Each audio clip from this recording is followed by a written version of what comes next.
আজি আমাৰ সাতশিয়া হামিদাবাদ কলেজত ইণ্টাৰ্ণশ্বিপ ক্লাছ চলি আছিল আৰু ক্লাছ চলি থকা অৱস্থাত কাৰেণ্টটো নাছিল। সেইটো কাৰণে আমাৰ বাহিৰত ক্লাছ কৰিব লগা হ'ল।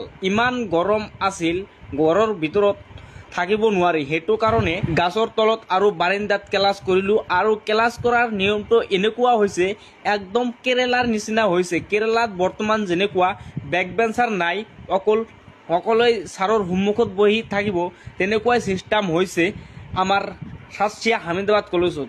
গতিকে আজিৰ ক্লাছটো কৰি বহুত ভাল লাগিল, যিহেতু আজি আমাৰ হামিদাবাদ কলেজত প্ৰথম এনেকৈ বাহিৰত ক্লাছ চলিল। এনেকৈ ক্লাছ কৰি থাকোঁতে হঠাৎ সৰুকালৰ কথা মনত পৰিল।